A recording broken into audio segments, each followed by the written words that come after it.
Righty, good evening, everybody, and welcome once again to a special edition of the BBC, the Boardwall Broadcasting Company.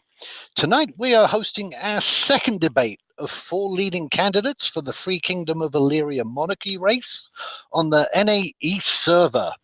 This is actually a debate that has been put together by the candidates themselves, not by ourselves. And so, although we'll be sharing a similar format, some of the questions are actually have been asked and modified by members of the actual community themselves. So what we will do, I've modified some of them. They weren't, most of the questions that were proposed yesterday weren't kind of like the same drama thing, so they haven't been modified too much, but we'll go ahead. What I want to do to start off with, and by the way, Niz, great moustache there, true to your avatar on the forums, very, very classic, thank you.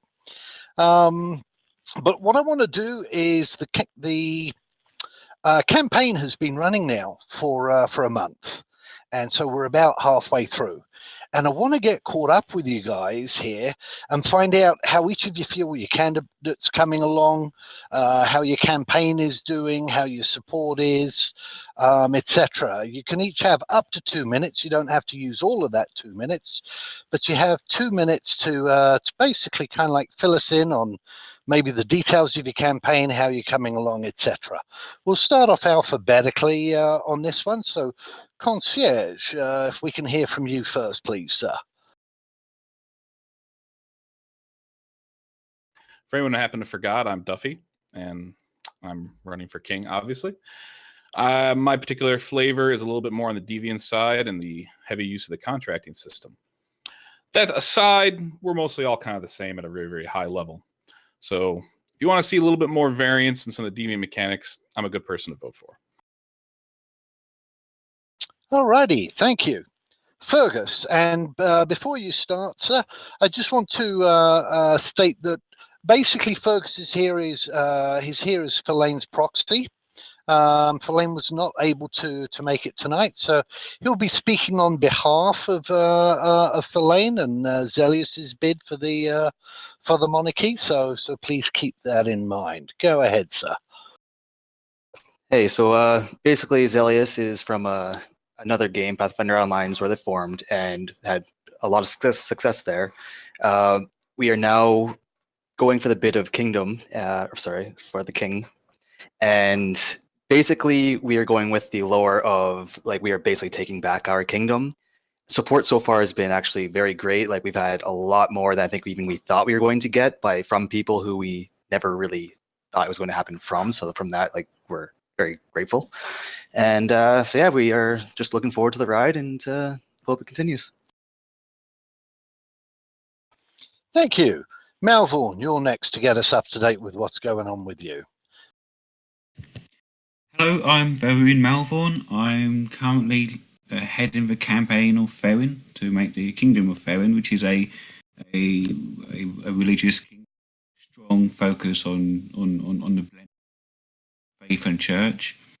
Our campaign has been going much stronger than I thought it'd be, because a couple of days ago we released our first in a series of videos, which had good reception. Work on. We've been building our communities. We've been outreaching to other candidates, because we want to work together with everyone else, and you can't run a campaign in this election by yourself. You know, if remember, at the end of the day, we're all in the same kingdom together. So I want to work together. Great, thank you. And Niz, let's get caught up with your campaign and what's going on. Okay, so for anyone who doesn't know, I'm Niz. I am the Seed of Man and the Children of Man, the Countess of Ether, the Twirler of Mustaches, and I have been campaigning for Queen of what I have named Ridded. So far, my campaign's been doing pretty well. All of my supporters are pretty quiet. Unlike others, they sort of keep to themselves. but I seem to have a fairly good amount of them. They have no real interest in engaging with other campaigns right now. I love them though. They're my favorite people. Other than that, I don't really have much to update about. Alrighty, thank you. So to keep kind of like our debate rules consistent with what we were doing last night, please remember to kind of like keep your language and kind of like tone of the of your questions and answers within the spirit of the COE terms of use and code of conduct that they have on the forums. I think we're pretty much all familiar with that. Although I don't anticipate having do so, I reserve the right to mute somebody if they cross over that kind of like very murky gray line of kind of like going from challenging somebody's substance to kind of like just an outright toxic attack on them, which obviously we don't want to entertain here. Disagree if you wish, challenge or attack another candidate's position if you like, but remember to keep it civil. So, to start off our questions for tonight, we're actually going to revisit one of the questions from yesterday, because that is one that is kind of like of interest to the community as a whole. There seems to be a mix of kind of like on the surface civility amongst all the candidates, and yet sometimes there seems to be a little bit of toxicity and drama, perhaps not between the candidates themselves, but maybe between their following and their groups. So I would like to ask you, who are you bumping heads with, or who are your followers? Which followers are your followers bumping heads with, and why? And again, you can take up to 2 minutes each to answer this, but you don't have to take all that time. Fergus, we shall start with you on this one, sir. All right. So as for the actual candidates bumping heads, I don't want to say too much on how Phi is bumping heads because it's not really fully my place. However, that being said, he had a small encounter with Steely, and so therefore I would say like kind of bumping heads just in the way they view different ways of running kingdoms, stuff like that. But they managed it very civilly. They took it to DMs and dealt with it very diplomatically. So other than that, I think we've been behaving ourselves pretty well. Our followers have a bad reputation sometimes, but we're all good guys and girls. Excellent. What would a campaign be if it didn't have kind of like, loyal and passionate supporters, where sometimes that stems from? Malvorn, how about yourself? Who are you bumping heads with, or your followers? I like to say I like to get along with as many of the candidates as possible because, as I said earlier, we're going to have to live together. So if we throw mud at each other and throwing punches, personal punches at each other, it'll just make a whole experience horrible. The game starts. So in that regards, I'm trying not to bump heads with. Yes, I've had arguments with other candidates, but that's expected. We have our positions, they have their positions, and we have to argue why our position is the position for the kingdom. In terms of the actual supporters, our supporters have been keeping ourselves. We've been very cordial to Saleh's campaign, very cordial to Concierges, Niz's, and Filane's as well. So overall, I like to say to my supporters, be nice to people, be respectful, don't show toxicity, because remember, we have to set an example for the community, because we're the future leaders, and as such, many of the community will look up to us. Thank you. And let's see, that leaves Niz. You're next on this one. So I don't really have any problems with any of the other candidates. Not outright I hate you problems. I have argued with just a couple of them. Yesterday I had a bit of an argument with Malvorn over some policy ideas, which was more in fun than in spite. The only person that I really have had any outward problems with has been John,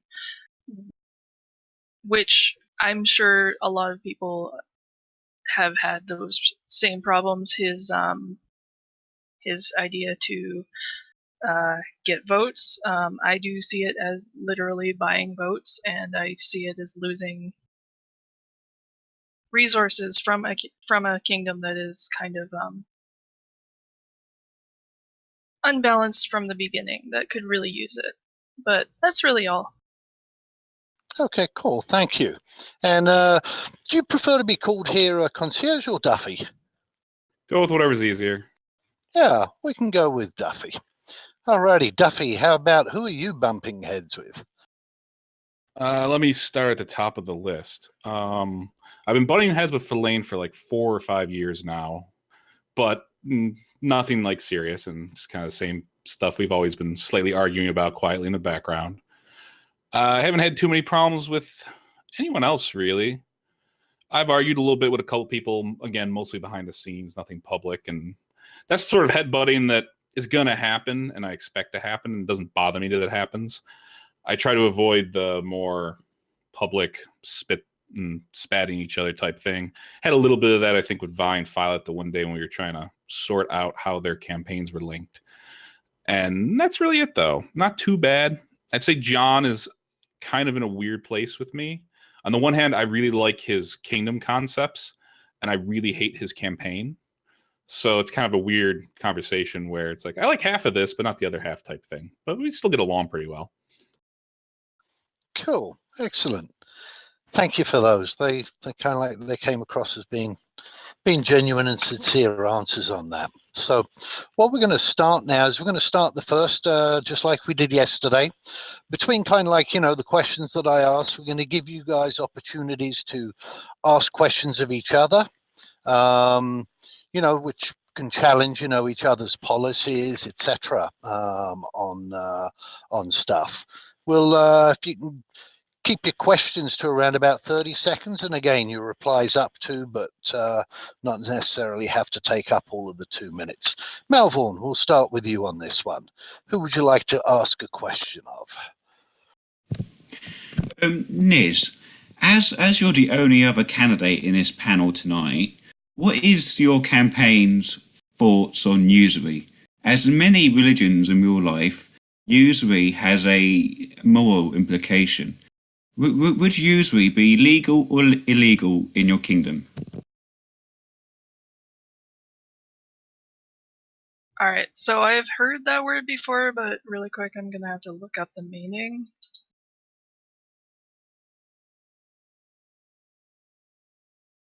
I don't really see it as a that's more of a bank issue. Illegal action or practice of lending money at unreasonably high rates of interest. Don't take that money. If someone's offering you money at an unusually high interest rate, I think that's going to be sort of self-moderated. You're going to have to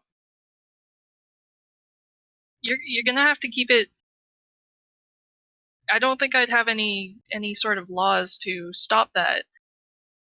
It doesn't really seem like a problem that would be much of a problem in the game at all. That's really all I can say about that.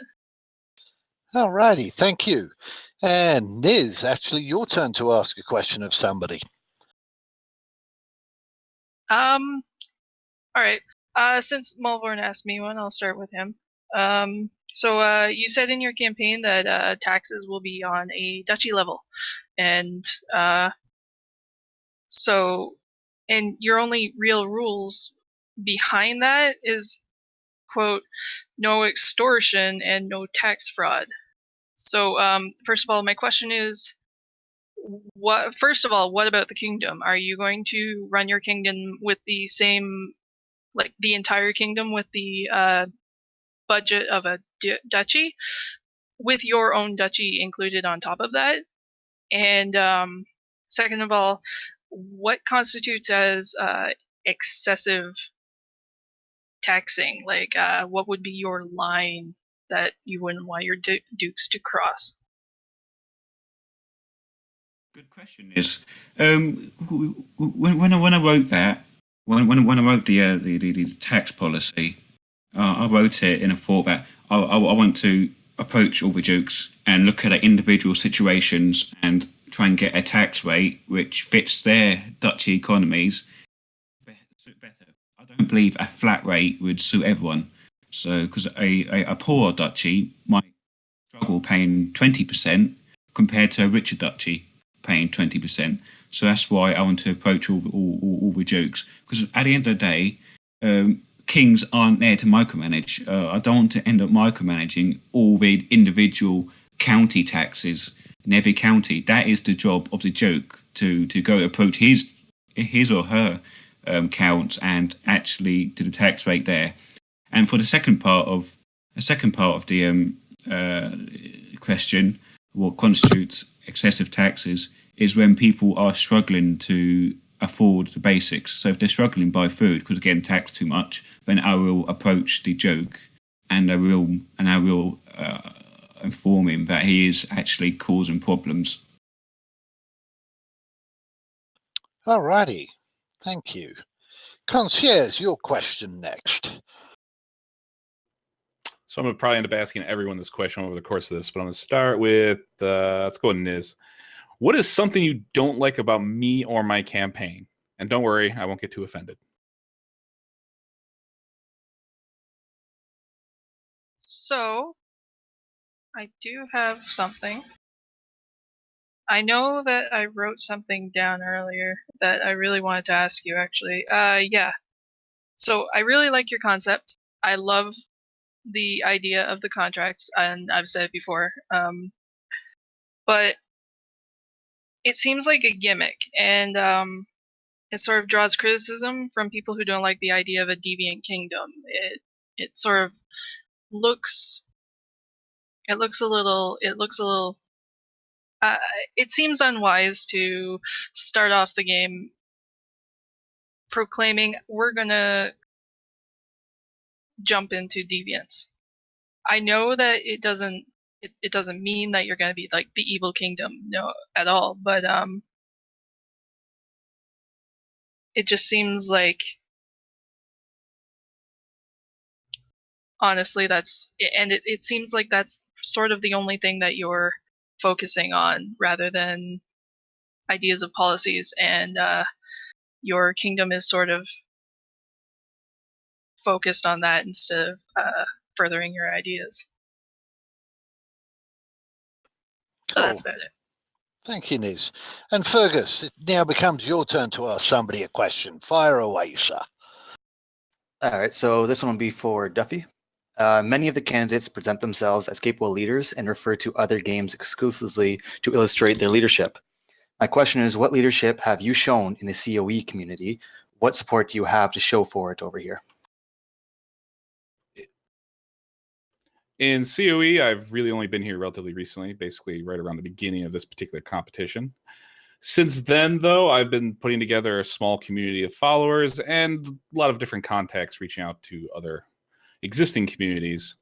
Obviously, at this point, I've reached out to, I think, all the kingdoms and existing kings. I've obviously been talking to all the various candidates. And I'm, of course, reaching out to people who, again, are, as Niz said, a lot of the deviants have been talking to me, and they're not super vocal people, publicly speaking. But I'm still trying to build a community here. I'm definitely not importing a pre-existing one, though I'm sure some people I've played games with before will end up showing up here eventually. They're not super excited about another forum-only game for 2 years. But I'm all for trying to build up one now and here over the next couple of years before launch. Great. Thank you for that. All righty.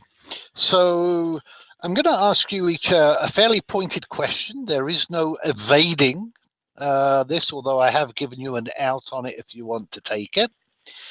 Each of you will have to make the decision of either eliminating one of the candidates present in the room from the Monarch campaign or standing down from the campaign yourself if you don't want to eliminate somebody else. Who would you choose to eliminate and why? Or if you choose to stand down yourself, what would be your reason for that decision? And again, this is just kind of like speculative to figure out some of the dynamics going on. Niz, we're going to start with you on this one.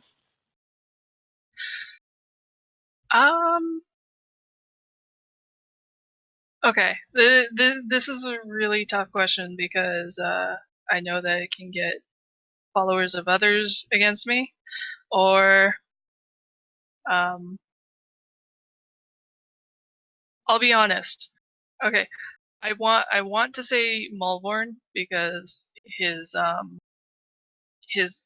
zealotry is kind of, it's a little off-putting to me. It's a little spammy to me. But at the same time, I think I would say Filane. The problem that I see behind Filane is his focus on just sort of leading his community into the monarchy.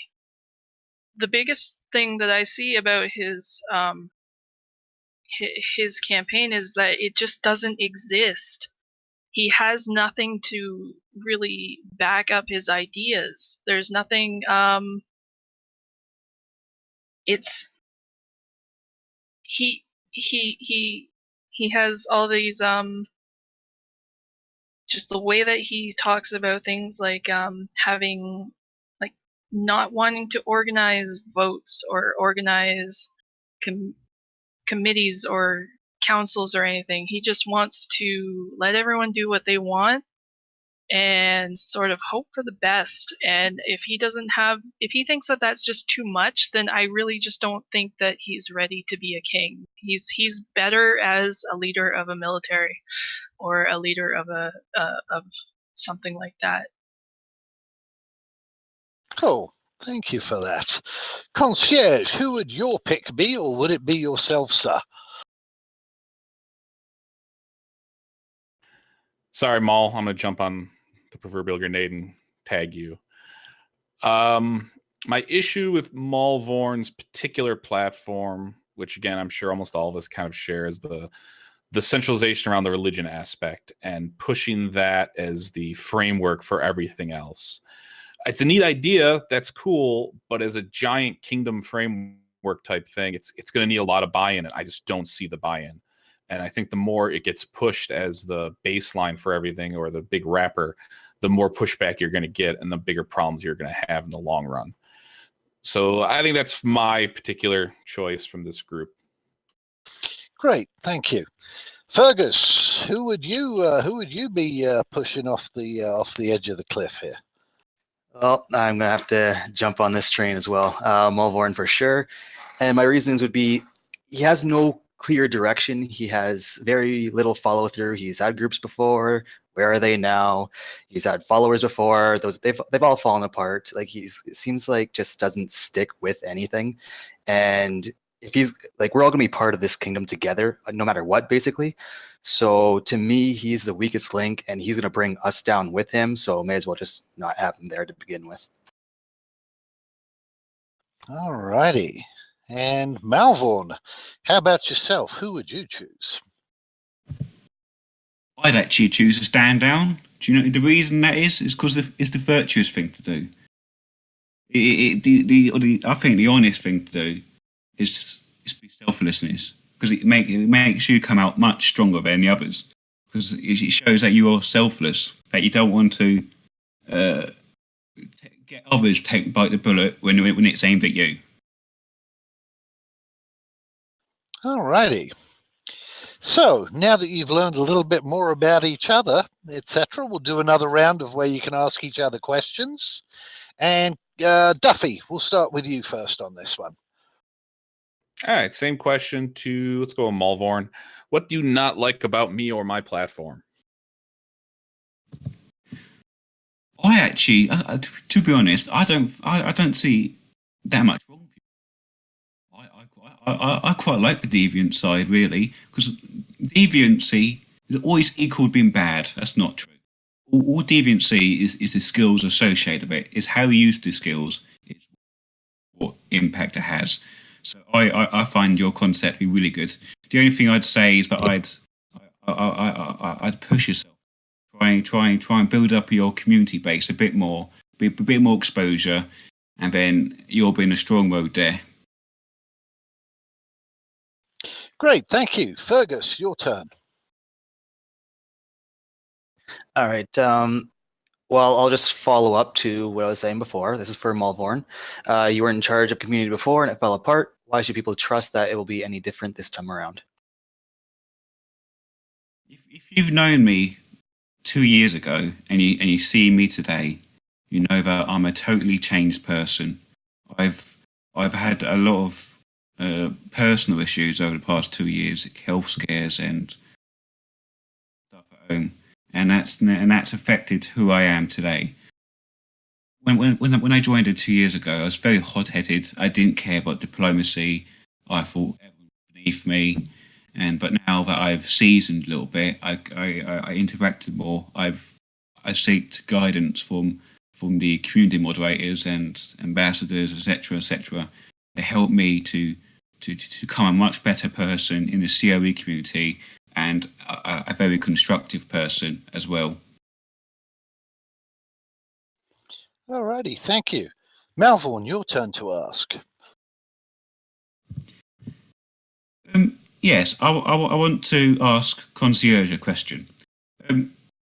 How willing are you to adjust your plan if a religious candidate like myself or Niz wins? Are you willing to work within that religious framework, or are you going to branch off and form your own thing? So it's going to depend a lot on what that framework actually means, practically speaking. I will admit I'm concerned about it being too strong an emphasis, because my big thing, and I know it's going to be a problem for a lot of people, is letting them do what they kind of want to do. And if you put shackles on them, they will get mad. And while I personally might be able to deal with it or be okay with it, depending on the specifics, I'm not going to assume that everyone who's going to be coming along and joining me for my flavor is going to be super thrilled about something else coming from on high and saying you have to do it sort of this way. So just in case, I'm not a huge fan of it being part of the baseline. I'm okay with it being there. I'm just concerned about it being too pushed on players who might not be interested in it. And slightly addendum that, talked about this a little bit somewhere else the other day. If the deviant aspect doesn't work because of mechanics, I'm okay with rejiggering around my plans and maybe even having to drop it to a degree. Cool. Thank you for that answer, Duffy. And Niz, your turn to ask the question.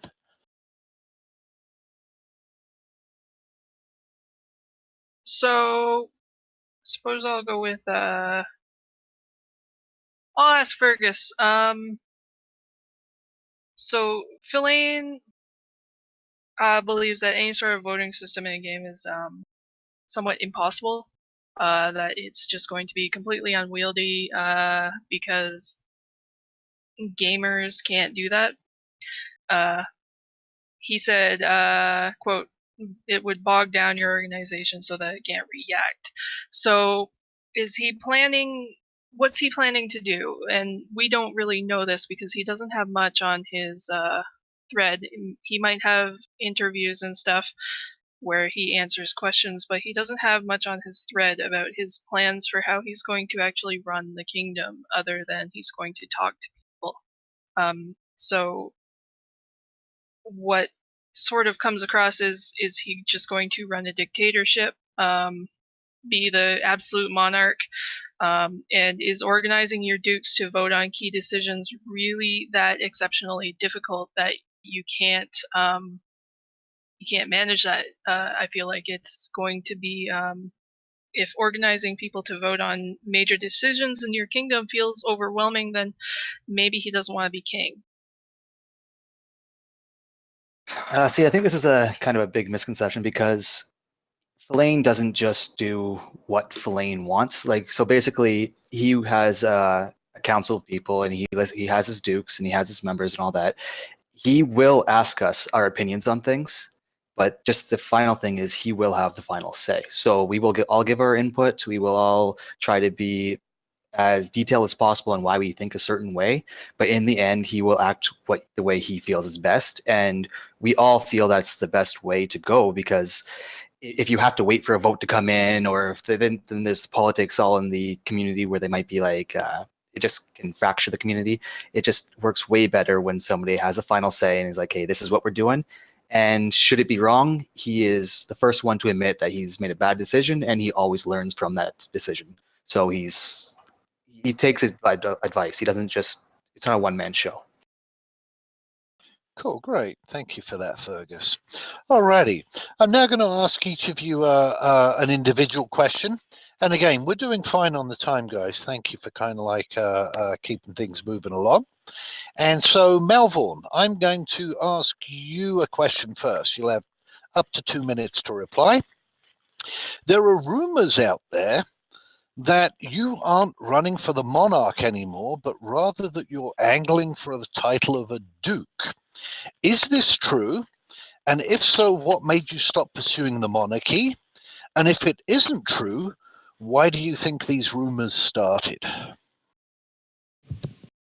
We are running for kingdom. I've never said anywhere that I'm not running for kingdom. I'm aiming to be the king of Faerun, and will campaign to be king of Faerun. So in that regards, our campaign hasn't changed at all. I suspect this rumor came about because I've been very friendly to other candidates, and they're probably taking that as me trying to work my way into them. That's not true. I'm still running as my own separate candidacy, and we are aiming for kingdom. Alrighty, thank you. Niz, my next question is for you.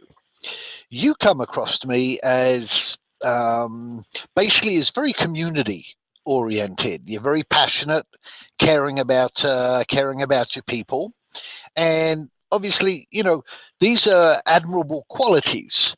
But there are some people that out there that believe that they, you know, are these qualities enough to hold together a bunch of potentially contentious and ambitious dukes together? Folks feel that without, you know, some of the harshness and discipline, that any coalition that you put together between these dukes might fall apart. Do you have a plan to hold things together? Or is there some aspect of Niz, the moustache twirler, that the public hasn't seen yet?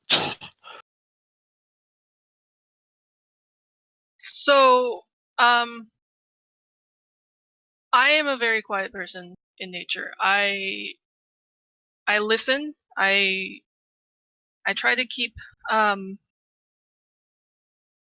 I try to listen more than I talk. I feel like that shouldn't be confused with weakness, though. There's absolutely nothing wrong with a leader who listens more than talks, and in fact, I see it sort of more of a strength. Nobody has really challenged me so far in this campaign. They've more ignored me. They see me as just Niz sitting in the background trying to be queen. But I do have my strengths. I can talk. I type better than I talk. Obviously, I think anyone could probably see that. I haven't really had an opportunity to argue with anyone, except for 1 or 2 times. But no, you shouldn't take my gentle nature as weakness. I'm not pushy and I'm not flashy, which might be a detriment for something like campaigning. But among people that I am leading, among people that are part of my community, I am a strong leader. I get across what I want, and I get across if I have something that I really believe strongly in, I don't really give it up very easily.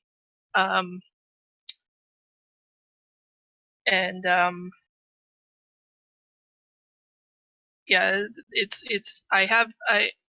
the only real plan I have to keep the Dukes together is to make sure that they get something that they want and I get something that I want. That's really the only relationship that any leader follower community can come to. Awesome, thank you.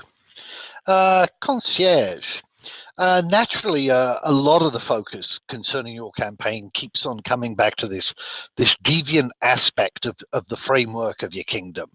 It seems to be kind of like, the polarizing aspect of how people see your campaign. I think that most people kind of like get that only a certain percentage of people within your kingdom are going to be deviants. It's not like, I think people need to dispel the fact that it's going to be like 16,000 rogues all running around with daggers in their hands trying to break into people's houses and relieve them of their possessions. At the same time, there is a certain stigma associated with deviancy.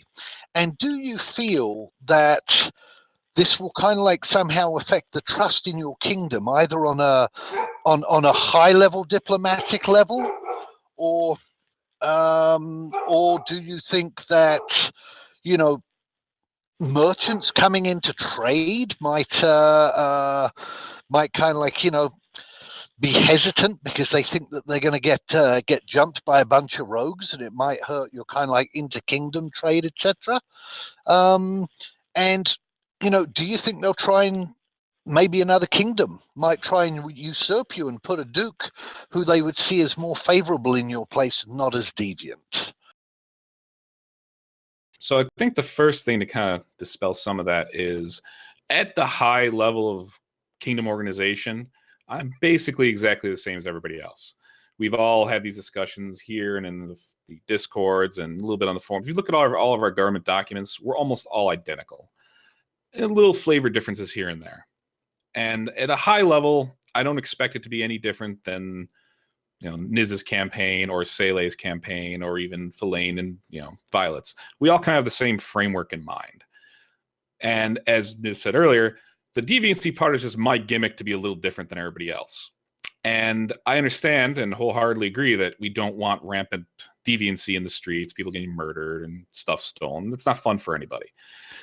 So I've been focusing on pushing that deviant aspect to the forefront more than anyone else, but also trying to lock it down with the contract system to keep it away from the random griefing and negative behavior stuff. Of course, if that ends up not being an option because of mechanics, I'll have to rework all of that or possibly even drop it. The other aspect of it is I want to funnel any and all gameplay into a positive area in use. And deviancy will be part of the game, whether you like it or not.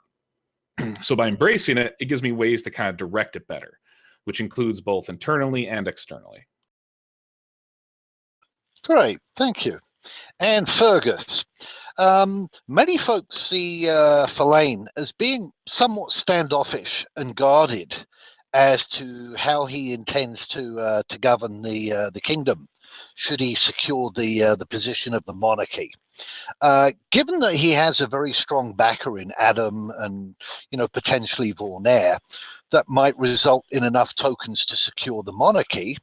If Fallain does win, do you feel that he'll be in a strong enough position in terms of relationships with the other dukes that the Fallain Violet alliance will be enough to overcome kind of like any discontent or potential rebellion from the other candidates who will also be coming dukes? Yeah, I feel he definitely has enough. Like, Fallain, he's actually very political when you actually confront him. So he will play diplomacy with everybody. He loves it. He's not out to get anybody. Like, he would wish to work with the other dukes at all possible. The only way it would go south is if the other dukes are completely unwilling to work with us, or if they were just complete liability to the kingdom. But even if that happens, we have, I would say, guaranteed enough support to hold the kingdom should Fallain become king. He has quite a bit of support within his own community, plus Violet has a great community of her own, which we've allied with, and I think we work great together, and I don't see too many worries in that aspect at all. Okay, great. So another round of individual questions then. where you can again question each other either about things that are occurring on the campaign trail or that have occurred, or even topics that have cropped up this evening that you might not have been aware of. Niz, your turn to ask a question of somebody. So I guess I'll ask Duffy now since he's the last one. So you haven't really detailed too much about the kingdom that you want to run beyond your contract system. You have a little bit, that's for sure, and I do understand that you're avoiding sort of putting too much out there when we don't really have much to go on mechanics wise, but you don't really seem too interested in structuring a huge community like what a kingdom will be. Like a kingdom, it's 12 duchies, 24 counties in each duchy, like 288 counties in total, plus all of their towns. Everyone's going to need some sort of structure to run that. So what makes you think that your kingdom concept is right for a monarchy that is coming in unstable, as the Free Kingdom will, rather than something smaller like a duchy or a county? So, like, what makes your super loose structure better than, say, mine, which is planned to have pretty rigid framework to make sure that it's stable in the coming, and can stabilize the community really quick? What makes your loose structure better? So, a little bit of misconception in there. I do have a rough outline in place right now. It's very similar to everyone else's. There's a high-level ducal council. I have also a fan of the public assembly that can do some polling and voting. And then I have a bunch of probable ministers that will most likely exist. But again, those positions will be created as mechanics are revealed that can utilize them. And then, obviously, as most of us have been kind of hinting, it's a feudalistic game. So I somewhat expect anyone under a duke to be kind of self-organizing under the duke, and then the county to kind of self-organize its own little area, and everybody kind of reports up the chain. The reason I haven't gotten into anything super specific beyond that is right now we just don't know enough mechanically to really break things down to too much detail besides relying on a feudalistic setup. And we all know your mayors will talk to your council, your town council will talk to the dukes will talk to the king. I don't think any of us disagree platform-wise on how that setup is going to work. And another little misconception, I'm a huge planner. I love making complex systems, but I know better than to make them now before I actually know what's going on. I've made really bad ones. I've made really good ones. It's all depends on the context and the people involved. And something unique about this particular setup is we're going to have a bunch of different people with slightly different ideas about how stuff should be run, trying to work together. So I expect to have to basically meld most of our frameworks together in some sort of conglomerate framework that we all are kind of happy with, but isn't necessarily the one I would have just made myself out the door. Great, thank you, Duffy. Melville, your turn to ask a question, sir. Aimed at Fergus, do you feel candidates should be responsible for the behaviour of their surrogates on election matters, even if said surrogate is not working on explicit directions, but on behalf of the candidate?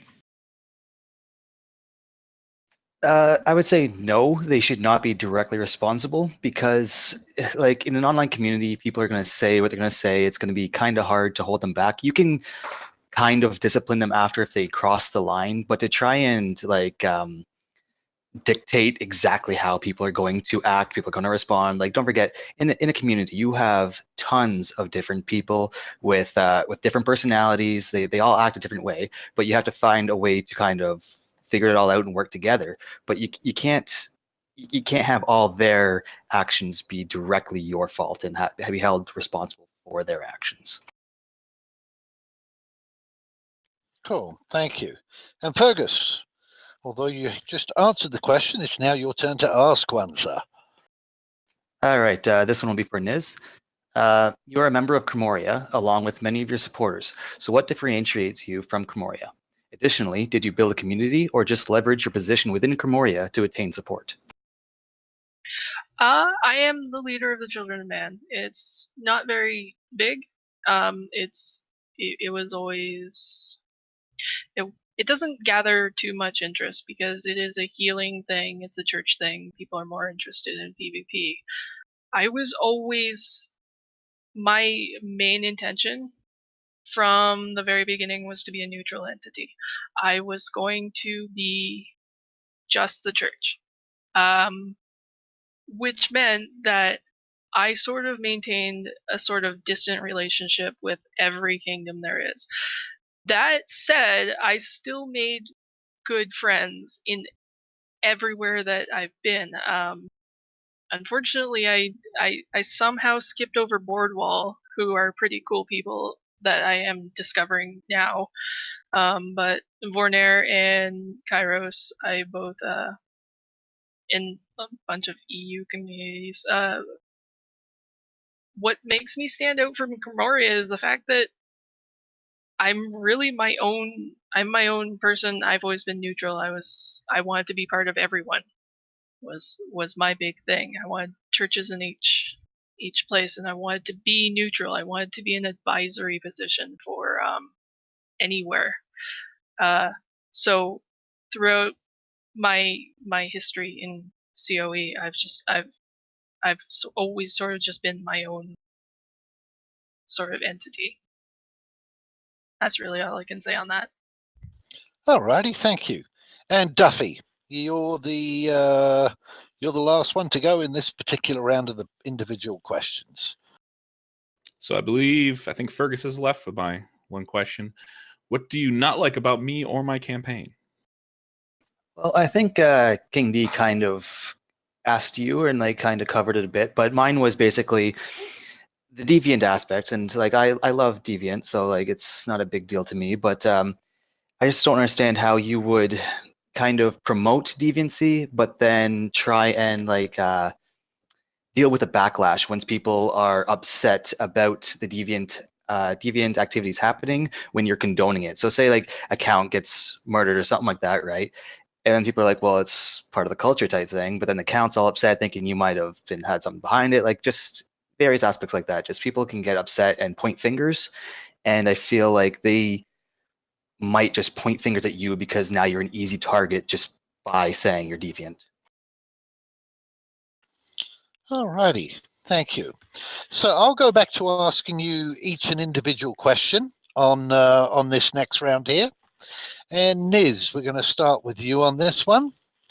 So, a county, let's say that you had a county right on the border of your kingdom, but it's in the next kingdom over. And it's breeding an entire community of vampires that are starting to cross over the border and harass your citizens.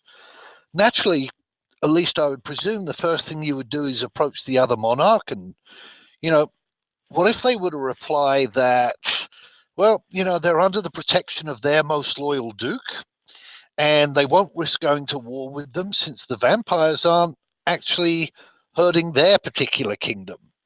What actions would you take? Well, first of all, it doesn't matter that they're vampires. They're harassing my kingdom. They're coming over the border and I don't know, sucking soul. Whatever it is vampires are supposed to do. I heard something about souls. If it were any other type of person and it were just bandits coming across, I would do the same thing. I'd be going to the king being, hey, you guys are like doing you're promoting banditry in my kingdom, and that's absolutely not cool. It would be a definite reason to go to first of all, we defend our borders and kick them out. No, you can't come in. If that didn't work, well, and the king across the border didn't want to do anything, I would have to say, well, we have no choice but to fight them back. If you don't want to do anything about the members of your kingdom, then it's going to have to be war with you because that just doesn't fly. It's you're attacking my kingdom. Just no, get out, no. Alrighty. We see some of the feistiness and defensiveness coming out here, which is a good thing to see. Alrighty. Duffy, for you, there are rumors circulating around that you might be considerably behind some of the other candidates in terms of your kingdom token count. Do you feel this to be the case? And if it is that of a concern to you? Are you looking at potentially forming any alliances with any of the other leading monarchs at the moment? I mean, I'm sure it's a concern for most of us. Where are we actually in the pack? I obviously don't have a large community right now, which is part of my concern. So I have a feeling people with bigger communities are probably doing better, just logically speaking. So yeah, it's a concern. But on the same other side of the coin, I am getting support regularly, and I am reaching out and talking to other people and getting new people coming in or talking to me. Even groups that are already pledged elsewhere are like, oh, actually, we kind of like that. Here's some support. I accidentally created a group of assassins talking to someone else's group one night, and yeah, they're not going to come and join me because they're somewhere else, but they like me and they supported me. So I think it's there. I think I can build it up, and it's just going to really be a race to the end. Awesome. Thank you. Fergus, this one's for you. 2 years into your reign, you hear rumors that one of the dukes, who, let's say that he was an instigator and very much opposed to Zelius coming to take the monarchy, but Zelius did ascend to the throne. And you hear kind of like these little rumors through the grapevine that potentially he has discovered the secrets to becoming a Lich Lord, but he hasn't used his powers to become one yet, presumably so that he can amass more skills and powers before they turn into a Lich. How would you handle that situation? Sorry, I missed the first part. Was the first part that this Duke is hostile towards? He has been hostile, for instance, during the campaign, and potentially has been hostile, kind of like, let's say, not agreeing with everything that the monarchy is under Verlaine has been putting out there, and he has the potential of becoming this undead Lich Lord that can hide his phylactery. What would you do? Well, I mean, if he is a duke within the Free Kingdom, then and he's been hostile, I believe he would have been dealt with long before he had the time to try and look into finding the means of being a Lich. Like any hostility at all needs to be dealt with immediately. So you go to diplomatically, you try to sort it out that way. If there's still any hostility at all, well, I mean, it's one duke and versus many. I don't see him standing too much of a chance. And there's lots of people that we have that would like nothing better than to stab him in his face. Alrighty. Very definitive answer there. Melville, this question's going to be for you. I noticed that you had posted on kind of like in that question thread, the question about whether any of the other candidates would be amenable to having a duchy in their kingdom that was run kind of like similar to the real life Catholic Church. Obviously, I don't want to kind of like bring real life religions into this, and I'm not kind of like questioning it, but without kind of like wanting to bash on that, but I want to point out some of the historical facts. I mean, do you think that the other dukes or the monarch would be agreeable to basically having a religious duchy that would hold kind of like similar things like, and, again, perhaps the Catholic Church does a lot of good, but some of the things it's been known for, its crusades, its zealotry, inquisitions, the purging of opposing religions. In this case, obviously, we're talking about, other in-game religions, etc. How do you feel that that might affect, your relationship with other duchies and with the monarchy in the kingdom? I want to clarify something. We want our kingdom or duchy, or whatever it is we end up with. We wanted to work within a framework of the kingdom, and we'll utilize any methods we can to achieve that. We also want to be amenable to everyone else as well, because I don't want to force players to convert.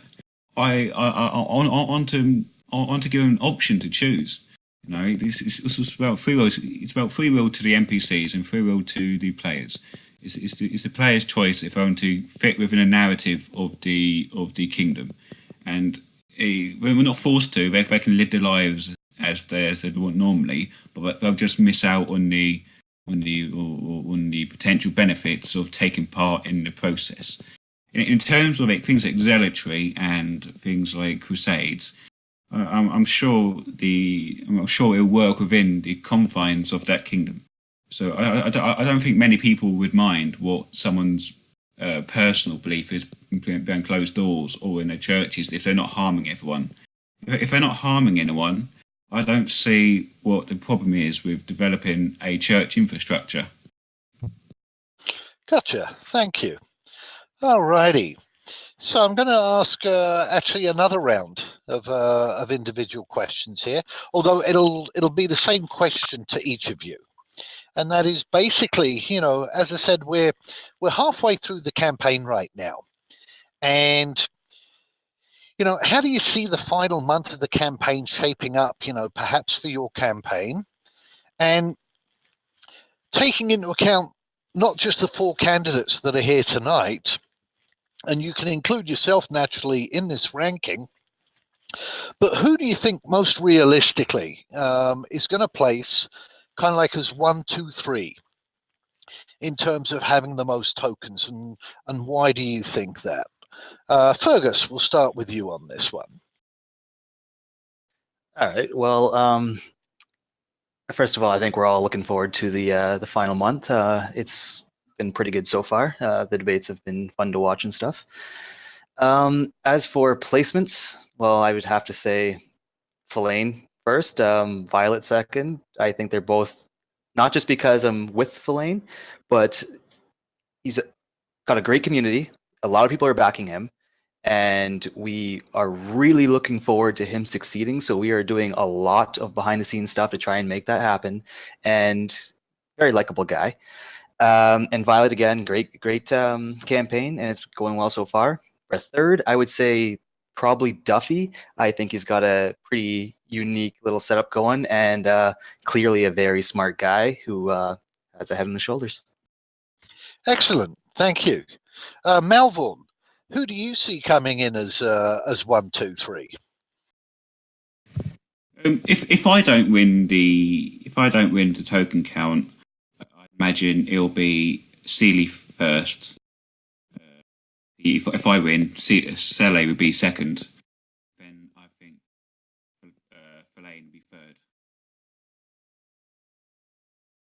Alrighty, sorry, I think you were cutting out a little bit. I'm basically hearing that the first and second slots would be between Sele and yourself, and that you would see Philaine coming in as third, correct? Yes, that's correct. It will alternate. Great, thank you. Niz, how about yourself? Who do you see as the 1, 2, 3 winners? What are you projecting halfway through the campaign? Just by what I know, I think likely Violet will be first. She does have the backing of a very large community. Second, I think might be Sally. Third it'll be probably a toss-up between John and Philaine. Awesome. And Duffy, how about yourself? Who do you see going as 1, 2, 3? So assuming it ended today, I would probably say it's probably Violet, Philaine, and Sele, and it might be kind of close between second and third, just from what I kind of know and have heard other people talk about. That said, people I've talked to, there's still a lot of tokens in surprisingly large numbers that might be available to people. So I wouldn't be surprised if there was some big surprises in this month. Excellent. We're looking forward to seeing those. Actually, it's kind of like the race isn't winding down; it's heating up. I think a lot of people kind of like thinking, "Wow, all the tokens are out," but I think there's going to be some groups that maybe haven't declared for one candidate or another that might end up saying, "Hey, we got 20 people, and they're all willing to put in, 3 tokens, 4 tokens each, etc." And it doesn't take a lot, perhaps, to kind of like to tip the campaign over, kind of like thing. So, what I would like for us to do right now, would you guys? We've actually. You guys weren't taking your 2 minutes, which is a good thing. So we're kind of like a little bit ahead of schedule. Before we wrap up and you each get to kind of like do your summary, would you each like another round of 1 question each for somebody, or are you guys good for us to do the summaries? I'll let you guys choose on that. I don't mind going for another question if everyone's on board. Okay, Duffy?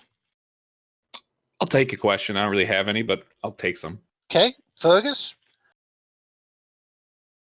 I'm actually good for now because I haven't prepped much with Filane other than what I've already been talking about. And unfortunately, I am a proxy, so I can't just be saying whatever I want. Understood. And Malvorn, how about yourself? I'd take another question. Alrighty, so how about we do this? We'll have Niz, Malvorn, and Concierge can ask questions. And if you end up wanting to ask a question, Fergus, you'll be able to do so. Does that sound like a fair solution? That sounds good to me. Alrighty. Duffy, let's start with you, sir. Can you start with someone else? I didn't actually have one ready. Alrighty. Niz. Okay.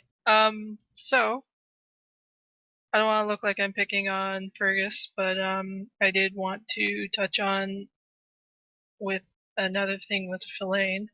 So his entire campaign sort of seems to be built around the fact that it's supported by Zalius as a PvP group, which is it's a big group. It is, but the fact is that there's not much else. It's tied to Zalius and it's tied to Violet, but there's not much else on his for his campaign that makes it stand out. It is there a plan? I'm assuming he has a plan. It's just, is it anywhere? Do we get to see what he wants to do at some point, or like, is he just so confident that he's going to win that he just doesn't feel like he needs to prep for that kind of thing? Is he just letting Violet do it all for him? No, okay, yeah, that's a good question. So I would say he does have a lot planned. The one issue though is it's hard for him to put it out there right now due to being deployed right now, right? So it's kind of hard for him to fully put his things out. He's getting there, and his post has been getting bigger constantly. But there is always his main Zalius thread has a lot of information about how we are as a group and our ideas and what we're striving to be and stuff like that. And that all ties into the kingdom stuff. So if you read the main Zalius thread, you'll get a lot of stuff. Plus, he is always open for questions and comments and stuff in his personal DM. So if anybody wants to know anything, you can just message him and he'd be more than happy to talk to anybody. Great, thank you. Malvorn, your question, sir. On to aim this one at Duffy. All the candidates so far in the campaign, which one person would you be most excited working with and why? Oh, I have to pick one? All right, this might sound like a weird answer, but actually I think it might be John. I like a lot of John's economic stuff and more day-to-day type things, and we've had a couple discussions already about like even running an in-game bank. So I think he'd be the most interesting for me to engage on that sort of level.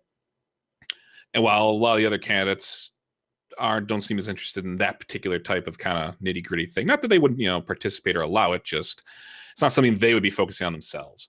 That said, I think almost every major candidate I get along with pretty well, so I'll be able to play with them no problem. But I think certain ones will probably end up doing some extra things that I'll be really into. And right now, I think John might be winning that race. Awesome. So, let's see. Duffy, it actually now comes back to you to ask the question. Yep, I do have one. Malvorn, back to you. For whatever reason, whether it's mechanics or pushback, would you be willing to drop the religious aspect and kind of standardize, or not really standardize, but make your, whatever government level you end up at a little more mundane?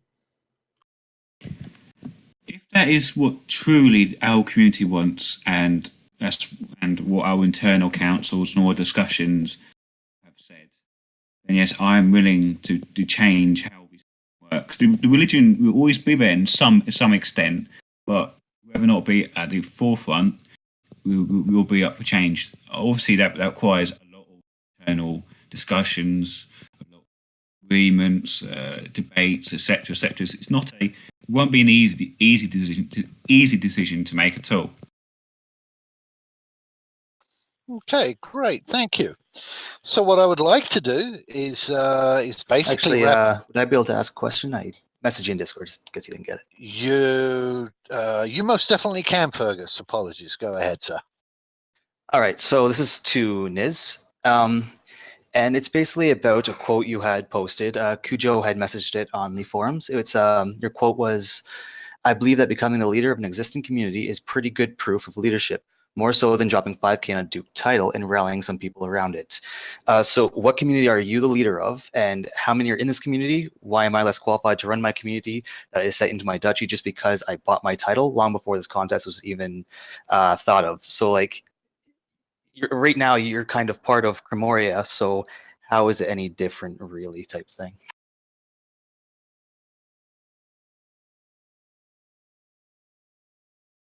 So this quote is in context with Violet going after Sele, because he only took leadership of an existing community, and the person who asked this, Cujo, he knows this.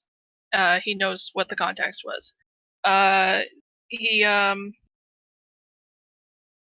quite simply, like, if a Duke has managed to put together and maintain a community after putting the $5,000 in, then that is an accomplishment.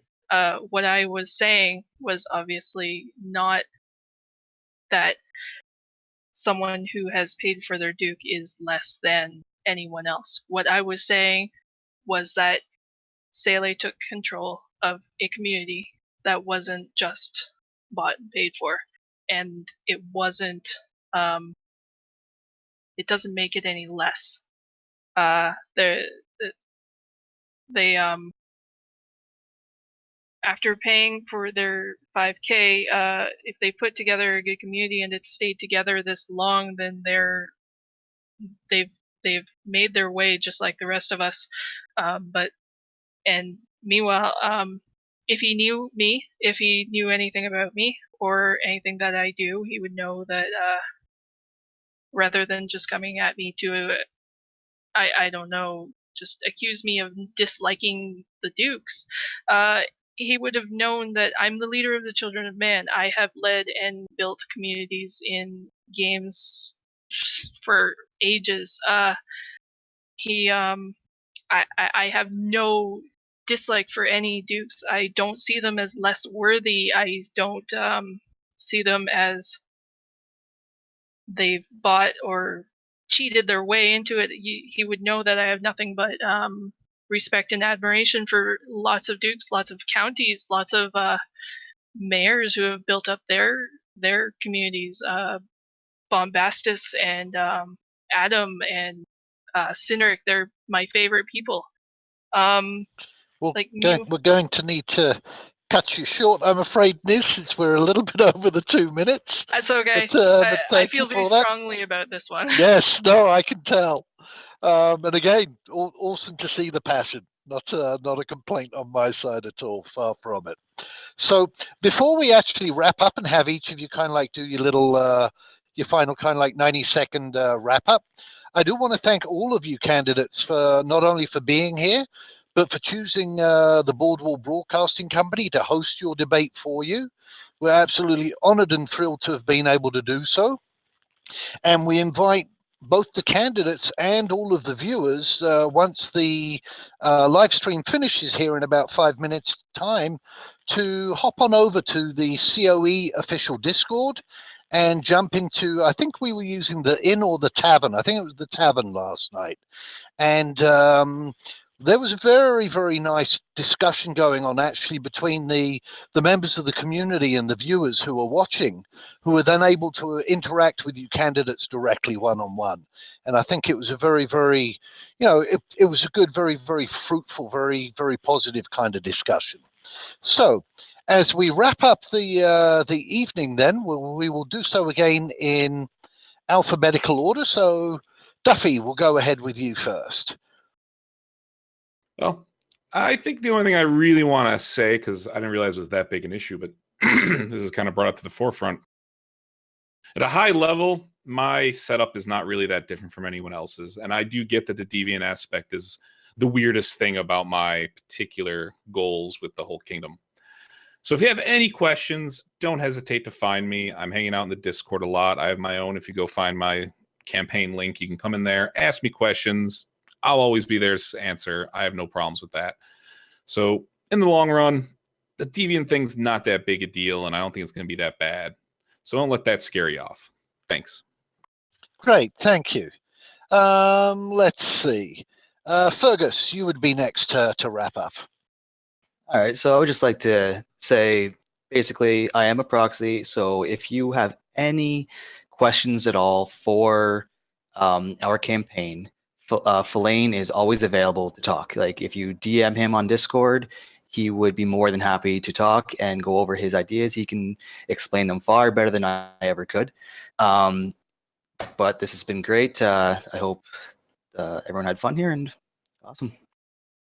Great, thank you. Malvern, how about you? I'd like to thank you, Delefrus, for the opportunity to have our debate today. Without you, we wouldn't have the discussion tonight. I'd like to move on onto my campaign, but basically, there's this misconception that I'm forcing and I'm overbearing on all these players. That's not what I'm aiming at all. I'm aiming to provide a unique experience, a kind of like a parallel system next to the count joke civic system for progression. So if you want to join an institution which helps you progress, which gives you new experiences, new skills, new friends, etc., then you should then the Kingdom of Faerun is the kingdom for you to support. Great, thank you. And again, last but not least, Niz.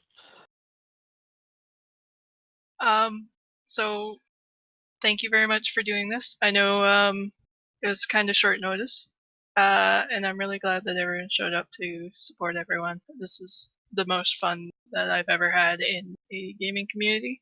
All of these debates and stuff. I am a listener. I am a very cooperative person. I like playing as a community. A social aspect of this game is going to be my favorite part.